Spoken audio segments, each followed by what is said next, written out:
الحمد لله رب العالمين والصلاة والسلام على أشرف الأنبياء والمرسلين سيدنا محمد وعلى آله وصحبه أجمعين. بسم الله الرحمن الرحيم. السلام عليكم ورحمة الله وبركاته.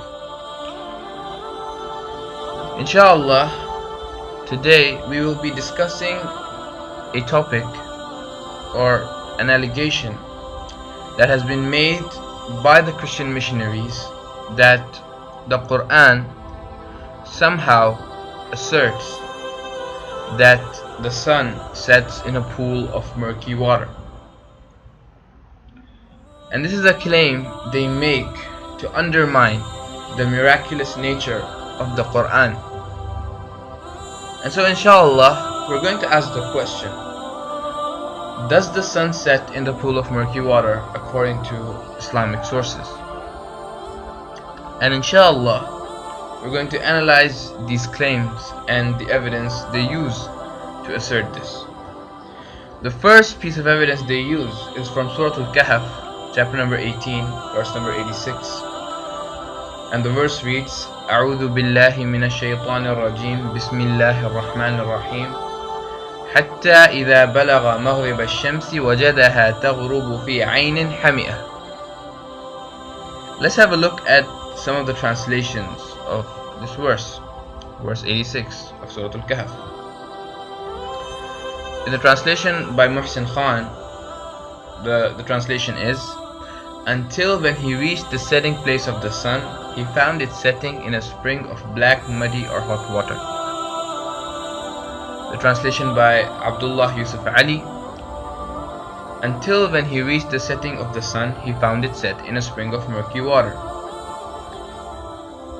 Translation by Sahih International, until when he reached the setting of the sun, he found it as if setting in a spring of dark mud. And the translation and commentary by Abdul Majid Daryabadi, until when he reached the setting place of the sun, he perceived its setting in a miry spring. And finally, the recent translation by M.A.S. Abdul Halim, the translation reads, he traveled on a certain road, then when he came to the setting of the sun, he found it seemed to be setting into a muddy spring. Now, after reading the translation, one can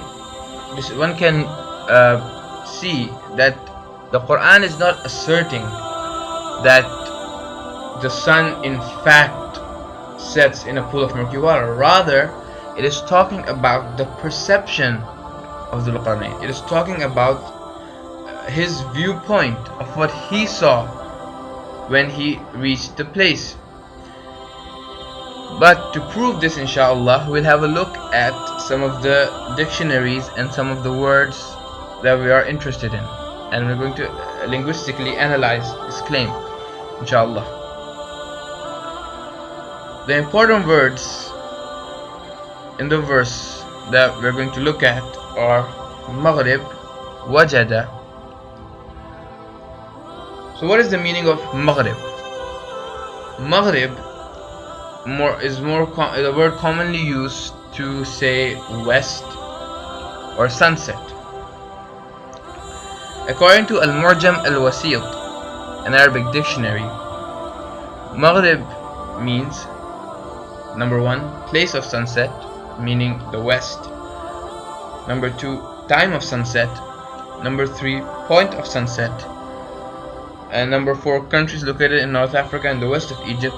And number 5, Morocco. According to the vocabulary of the Holy Quran, page number 447, Maghrib means the place of setting sun, i.e. west. According to the Arabic English Dictionary of Quranic usage, page 661, Gharb is sunset, the west, and place, time of sunset. According to Al-Mawrid Arabic to English Dictionary, page 1077, Maghrib is sunset, sundown, time of sunset, place of sunset, i.e. west. According to Hansware Arabic to English Dictionary, 3rd edition, page 669, Maghrib means place or time of sunset. West, prayer time, prayer at sunset, or Northwest Africa and Morocco. Also, another important point to notice is that the word used in this verse is Maghrib al-Shams, and the author Hansware defines Maghrib al-Shams as the time of sunset or sunset. Maghrib is used in other verses of the Quran where the word does indeed mean west, such as Rabbul Mashriqi wal Maghrib in chapter 26 verse number 28, which means Lord of the East and the West. So according to the dictionaries we have seen, and the name of these and the references will be mentioned in the description, Maghrib means place of sunset, meaning west. Number 2, time of sunset, and sunset and place of sunset. When Allah subhanahu wa ta'ala says until when he reached the setting of the sun, it can either mean he reached the time of sunset, or Dhul Qarnayn reached the western part of his empire where there was no longer any land. Now what is the meaning of the second word we're interested in, wajada? Wajada can mean to find, to perceive, to see, to discover, to experience. According to Mini English to Arabic and Arabic English Dictionary by Ghali, page 340, wajada means to find. According to Al-Mawrid Arabic to English Dictionary, page 1223, wajada means to find out, discover, to find. According to Hansware Arabic to English Dictionary, 3rd edition, page 1049, it means to find. According to a dictionary and glossary of the Quran by John Penrice, it means to find, to perceive. According to Anthony Salmone in an Advanced Learner's Arabic to English Dictionary, wajada means found or met with, came upon, and perceived. According to the Arabic English Dictionary by J.G. Hava, page 884, it means to find, to obtain, to perceive, or to know by experience. According to the Dictionary of the Holy Quran, wajada means he found, and he also writes found in the sense of knew by experience, and he lighted on it, he attained it, he discovered it, he perceived it, he experienced it. According to the Arabic English Dictionary of Quranic Usage, page 1012, wajada means affluence, to find, to perceive, to experience. The author says about the verse in question, he says, to discover. حتى إذا بلغ مغرب الشمس وجدها تغرب في عين حمئة. He says to discover. According to Edward William Lane's Arabic, the English Lexicon, page 2924, he says he found it, lighted on it, attained it, obtained it by searching or seeking, discovered it, perceived it, saw it, experienced it. He further writes, Edward William Lane, he says, Wujud is of several kinds. It is the finding by means of any one of the 5 senses. Also, according to the authoritative lexicon of Quranic terms, Mufradat al-Quran of Raghib Isfahani, perceiving something using one of the 5 senses. So according to the dictionaries we've mentioned, and the references will be in the link in the description below, wajada means to find, to discover, to perceive, to see, to experience, and finding by means of any one of the 5 senses. So when Allah subhanahu wa ta'ala says wajada, it can mean he found, discovered, perceived. This means it is from Dhul Qarnayn's perspective where he saw or perceived the sun setting in murky water. This can be easily seen when one travels to a shore whilst it is a sunset, and he will find it setting in the sea. It is about perception, about viewpoint, and not that in fact the sun set in a pool of murky water. Now, to like destroy the argument completely. Let's have a look at some of the authoritative exegesis of the Quran, the tafsirs of the Quran. When we read Tafsir Ibn Kathir, Ibn Kathir writes, in explaining the verse, he says, until when he reached the setting place of the sun, means he followed a route until he reached the furthest point that could be reached in the direction of the sun's setting, which is the west of the earth. As for the idea of his reaching the place in the sky where the sun sets, this is something impossible, and the tales told by the storytellers that he traveled so far to the west that the sun set behind him are not true at all. Most of these stories come from the myths of the people of the book and the fabrications and lies of their heretics. He found its setting in a spring, meaning he saw the sun as if it were setting in the ocean. This is something which everyone who goes to the coast can see. It looks as if the sun is setting into the sea, but in fact it never leaves its path in which it is fixed. Ibn Kathir, according to Tafsir Jalalain, until when he reached the setting of the sun, the place where it sets, he found it setting in a muddy spring. Its setting in a spring is described as seen from the perspective of the eye, for otherwise it is far larger in size than this world. And he found it, that is the spring, a folk of disbelievers, we said, and it continues. According to the tafsir of Al-Baydawi, he probably reached shore of the ocean and saw it like that, because there was but water at the furthest of his sight. That's why he says he found it set, and he does not say it sets. According to Al-Qutaybi, Ibn Qutayba, the famous scholar of the Arabic language, it is permissible for the verse to mean from the perspective of the eye. And the tafsir of Sa'di, it says, till he saw the sun from the perspective of the eye, as if it was setting in murky water. So it is clear from how the Islamic scholars understood the verse, and it is clear after the linguistic analysis that the verse is not saying that in fact the sun sets in a pool of murky water.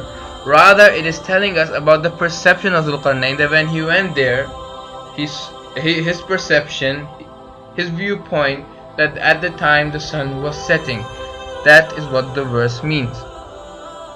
Now, the second evidence that the Christian missionaries use is that they quote a hadith from Sunan Abu Dawud 3991. First, let's make a clear mention that Sunan Abu Dawud is one of the trusted hadith sources of Muslims. However, it is clear that Sunan Abu Dawud contains both authentic and inauthentic narrations.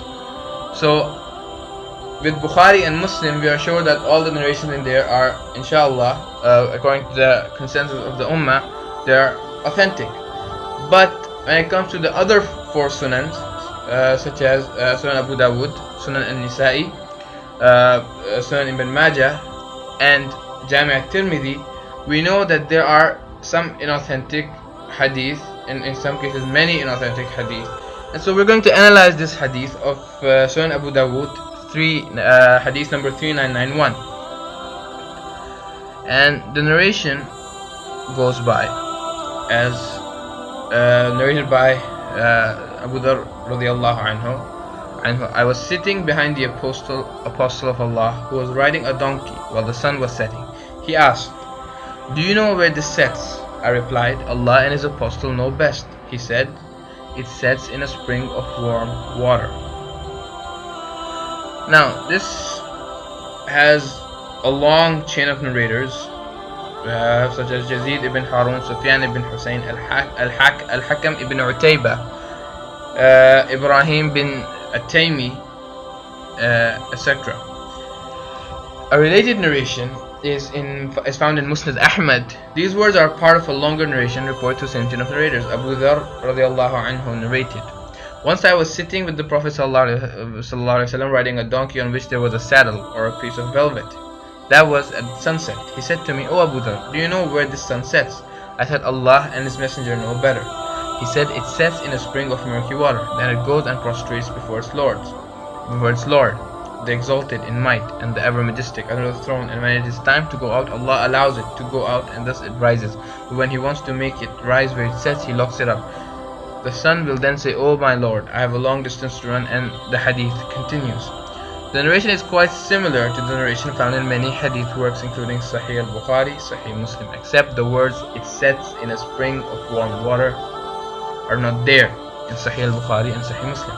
In Sahih al-Bukhari it goes as Sufyan al-Thawri, Al-Amash Ibrahim al-Taymi,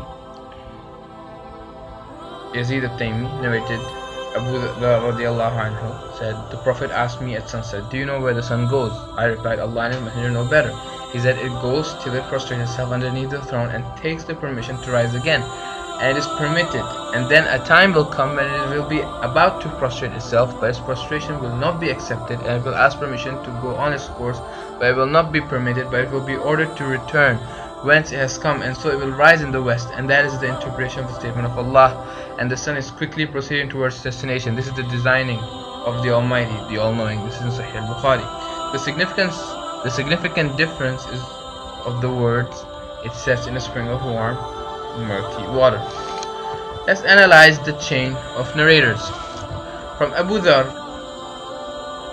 in both ways, i.e. with and without the words under consideration, it is narrated by Yazid al-Taymi, and from him by his son Ibrahim bin Yazid al-Taymi. From Ibrahim it is narrated by 6 different narrators: Al-Amash, Yunus ibn Ubayd, Musa ibn al-Thaqafi, Abu al-Ala al-Taymi, Harun ibn Sa'ad, Al-Hakam bin Utaybah. One of these various routes from Ibrahim bin Yazid al-Taymi, of all these various routes from Ibrahim bin Yazid al-Taymi, it is only through Al-Hakam ibn Utaybah that these words "it says in a spring of warm water" are narrated. In short, there are 6 narrators reporting the hadith from Ibrahim ibn Yazid, and only one of them, Al-Hakam ibn Utaybah, quotes the particular words. And to add to the trouble, there is again only one narrator down from him, and he is Sufyan ibn Hussein, whereas parallel to Sufyan there are at least 7 people narrating the hadith without these words, on the authority of 5 different people narrating from Ibrahim bin Yazid. So after analyzing the chain, we can say that this narration is shadh or anomalous, and mu'allal is indefective. This fact alone is enough to make the narration dubious. No doubt both Al-Hakam and Sufyan are trustworthy narrators, but because on their respective levels they go against much reliable and numerous narrators, such a narration reported this way is termed as shadh. Another important fact to note is that Al-Hakam ibn Utaybah was a known mudallis, as in that he used vague wording when he narrates hadith sometimes. So, and this is mentioned by Ibn Hibban. He said he used to engage in tadlis. None of those who narrated this hadith said that he clearly stated that he heard it from previous narrator. Rather, they all said that this report included the word an instead of sami'tu, meaning from instead of I heard. Ibn Hajar also mentioned him in Maratib al-Mudallisin, meaning those who used vague wordings, who are the ones whose tadlis, vague wordings, the Imams tolerated, and from whom they narrated reports that they regarded as sound because of their prominence and because they rarely engaged in tadlis compared to others. So even though these narrators are authentic, they are trustworthy narrators, sometimes, as we have seen, they use vague wordings in the hadith. Another fact to be noted is that Bukhari and Muslim narrated a different version, whereas the other version with the words "it says in a spring of murky water" was not narrated by Bukhari and Muslim. And so, because they thought the first version was more, they thought that the version without "it says in the spring of murky water" is more correct. Undoubtedly, the reports in the book of Bukhari and Muslim take precedence than other books and Muslims. So it is clear that this narration, that it has a defect in the chain, meaning that it is shadh in cases, and it is mu'allal. And the evidence for that is of the book of Ibn Salah, in an introduction to the science of hadith. He says the shad hadith, the anomalous hadith, is the one which a reliable transmitter relates and which is in conflict with what other people relate. Also, in the definition of mu'allal or defective hadith given by Ibn Salah, he says a defective hadith is one in which a defect impugning its soundness is detected, although it outwardly appears to be free of defect. That may apply to an isnad made up of reliable transmitters which outwardly seem to fulfill the condition of soundness. Someone being alone in transmitting the hadith as well as others contradicting him aid in catching the defect. So it is clear that this hadith cannot be used as evidence to say that the Islamic sources assert that the sun sets in a pool of murky water, because it is unreliable. So to summarize what we've learned, number one, the verse of the Quran, Surah Al-Kahf, that it does not say that the sun sets in a pool of murky water, rather it is talking about the perception of Dhul Qarnayn, and the hadith of Sunan Abu Dawood can be graded as shadh, isolated or anomalous, and mu'allal, defective. Hence it cannot be used as evidence for this. Wassalamu alaikum wa rahmatullahi wa barakatuh.